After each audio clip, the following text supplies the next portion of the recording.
And we're back. What's up, everybody? Benja Welldone coming at you live on this beautiful Corona-free day. Today is Friday, August the 26th at 9:52 at night. How are you doing? So, Tom Segura and confidence. What the heck do I mean with that? Well, if you haven't ever heard of Tom Segura, he is an amazing comedian. And I remember I saw him on stage before he was really, really big. And I saw him in Maryland, and it was the act that he was doing where he had this one joke where he was talking about, I'm not going to be doing it word for word, but basically he had this one joke where he was just talking about basically taking a shit. There's no other way of saying it, but in bed, how everything comes to you, and the whole, it was a good premise, it was a great idea, it was really funny. But I'm being honest, the audience, he is such a professional, and I'm leading up to a point, which is this. He is such a professional because it was one of the worst audiences ever, and I remember I was laughing so hard, and I was looking around, and it was just like a bunch of oil paintings. They were just like, they were just, not doing anything, and they were just frumping and frowning, and just, they just did not think he was funny at all. And crowd-wise, it was one of the worst shows ever. But it wasn't his fault, and he did an amazing job. And I learned a lesson that day, which I carry through with me today, which is, if you're going to be a professional, if you're hired to do a job from minute 1 to minute 60, which he was, if they aren't laughing, if they aren't feeling it, he's getting paid. He's not just going to go off stage. And I actually just got done doing comedy now, and I'm saying stuff that's vetted. I'm saying stuff that I know that works. And they just weren't responsive. They didn't laugh. They didn't like it. And I know I'm saying stuff that works. I'm saying stuff that kills. It's hilarious. I've like, the strongest stuff that I say is in my opening, and then after that, I learned from another comedian to keep that strength the whole way through.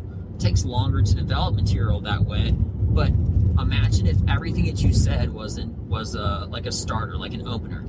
You know how most action films, for example, the most, a lot of times it'll start off in like the middle of a fight scene or something like that, and everything is going crazy and bullets are flying, and you see splinters of wood flying through the air, and it's explosions, and and maybe that's like a flashback or something like that to a guy when he was in a war, and then it's just like 5 years later, whatever, right?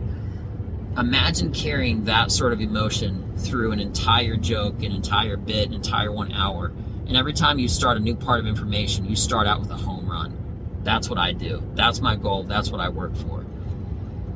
Problem is, I felt like I hit the ball out of bounds. I did exactly what I do. I clicked with so many different crowds that I thought were really, really great people today. And it's such a weird thing because I made an amateur mistake, and I didn't stick with my material, and I jumped around different topics and stuff. And that's something that I got to learn. I got to be better at, because I ended up just coming back to what I originally said in the beginning, and I was all over the place. But man, I'm a professional. I know what I'm doing. I'm not Tom Segura. I'm working to always be world class. But what I did was not world class. It wasn't good, but it was a good reminder that if they aren't feeling it, you see, in certain aspects, it's so tempting just to let go of something. Be like, oh, okay, maybe they'll like something else. I shouldn't even be talking about Russia until minute 20 from when I was living in Russia, right? It should be minute 18 to be exactly precise, but anyway. And I just kept going and going. But the audience they weren't receptive. And there's nothing I can really do about it. But at least I know. At least I know, and I met good people. At least I know. I hate performing badly, though. And that's the impression that I get. I kind of feel like laughing is like contagious. So if it's not funny to you, but you hear everybody else around you laughing, you're going to tell yourself, oh, this is funny. But it's a weird thing, socially and psychologically, really, both as the guy on stage and also as an audience member sitting around, right? If nobody else is around you laughing and you're the only one, it's kind of like you're in school and you did something wrong and you get in trouble. And you're all like looking around like, oh, should I not be laughing at this? Is that what's happening? That's what I kind of felt when I was on stage today, because the people that I was already making laugh, I was making them laugh consistently. But, I mean, the majority of everybody else, I guess they just weren't my crowd. I used to think it was such a crappy, dumb thing to say, oh, it was the audience, bad crowd. I really used to believe that it was such a cop-out, okay? And I just thought it was a way when someone was unsuccessful, how they didn't admit that they didn't do good, and that's not good for your growth, because you got to know when you don't do good to fix those problems, to fix things, right? Until I did a comedy showcase in Dallas one time, and everything that I was saying was gold. I knew it. And everybody that was listening just weren't impressed. They just didn't like it at all. And that was when I actually felt kind of vindicated. And then the next person went on after me, and they did bad, and then they did bad, and then everybody did bad. And I'm thinking to myself, I'm like, oh, it really is the crowd. In some ways, I would have felt maybe less good, to say the least, if whoever went on after me killed. And then it's complete recognition that, maybe it was me. But if I'm saying something I know that's vetted, kind of like taking a sword, and after every time you use it, you put it in a sharpener, and you make it sharp all over again, like it's a brand new knife, right? So every time you cut it, it's extremely sharp. That's what a clean joke would be. That's what a clean joke should be, right? It has to be intimate. It has to be personal. It has to be like one with the audience, And I felt that for my small groups, but when it was a bigger group, it just, I think the people that liked me were highly outnumbered by the ones that just didn't care for me. And then I started listening to other people on stage, because I went on first. Man, I didn't think anybody was laughing.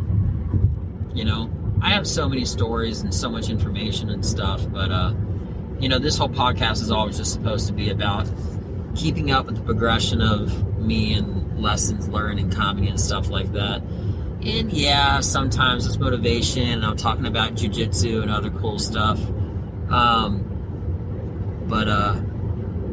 It's such an interesting thing, because when it comes to people's senses of humor, everybody's senses of humor is different. And my biggest goal right now is to build my audience. Those people that I met tonight that I was having a great time with, they would like anything that I say stylistically. And if you weren't feeling me, okay, even in the conversation, you probably weren't going to like what I was going to say on stage. I feel like I'm getting better and better at targeting people that I just think that I click with. If I can look at you and just by the way you look, I'm thinking to myself like, yeah, these look like people that I would hang out with. They're good, social, small group, big group, whatever. They look like they're my people. But it doesn't change the fact, even if I say something I know that works, and I don't hear the sound of that baseball getting cracked into the all the way out into the stands, that home run laugh, then I don't feel like I did my job. And I feel kind of bitter and a little irritated. I'm not irritated, but I am kind of bitter, because I know what I'm saying works. And there is the reality of a situation, which is if you're laughing when nobody else is, there's a weird psychological thing, which is undeniable, really, where you feel like you're laughing at something you shouldn't be laughing at. When you laugh, you want to be in the presence of like-minded people that also laugh. But a complete random audience, you're not really going to get that. So Anyway, I did great. I said the exact stuff now that I said at a comedy club 2 nights ago. It was a few nights ago. Anyway, and I crushed. I did so good at this comedy club a few nights ago. I was recording my set. I was recording my set, and this couple wanted to know if they could buy a copy of what I was recording. I was like, I haven't really got asked that request before. That was pretty cool. But I said, I'll do you one better. How would I just do like a private show for you? So, or like a party or a wedding or whatever, fill in the blank, right? But yeah, man, that was the lesson I learned from Tom Segura. Be a professional, continue with your material from beginning to end. I failed tonight, that lesson, and I should have just stuck with what I was doing. So, you know, the bigger lesson is if I burn through my material so fast, and I like talking out loud because I come up with like ideas that are brand new that again I'm coming up with because I'm thinking out loud, I'm talking out loud, it's happening all at once, really, right? But the biggest lesson that I'm learning from today is hypothetically if I did do what I did on a larger stage, a larger platform, a national stage, or whatever, right?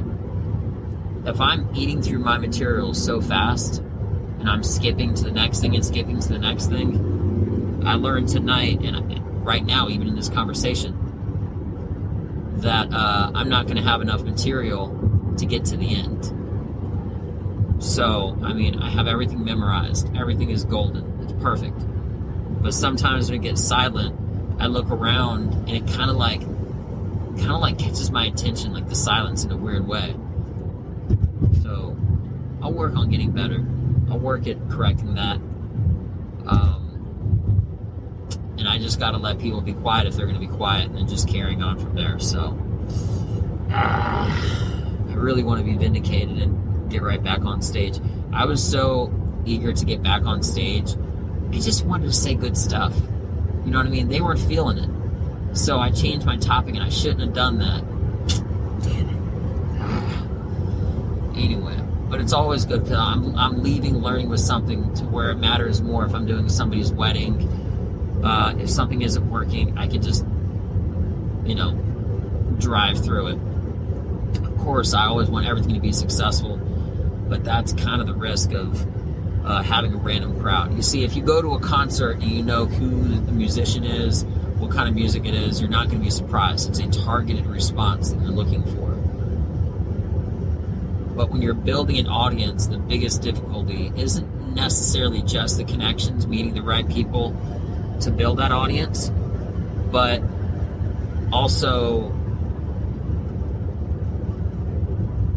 not having the ones that don't like your type of music, or not having like an audience filled full of people to detract that don't. Basically, what I'm saying is one of the hardest things in comedy, it isn't just meeting people, but it's finding out what people to meet and then filtering through all of that. Okay? Because a lot of people, they like clean comedy. A lot of other people, I mean, if you're doing a show in front of random people, you don't have a clue what they like. It's kind of like ordering one pizza and expecting everybody to like it. One person might be vegan. One guy doesn't like pepperoni. One guy doesn't like pizza. You know what I mean? So I had some ideas. I tried it. It didn't work. But next time I'm just going to stick to the script. Plain and simple. So I just learned a lesson. Thank you, Tom Segura. I thought about you today. And I'll work on working hard to meet you one day. So that being mentioned, I'm Benja Welldone. Have a beautiful day. I can't wait to get back out there. My next show is in 2 nights on Sunday night in Dallas. I'm Benja Welldone. Check me out. Peace.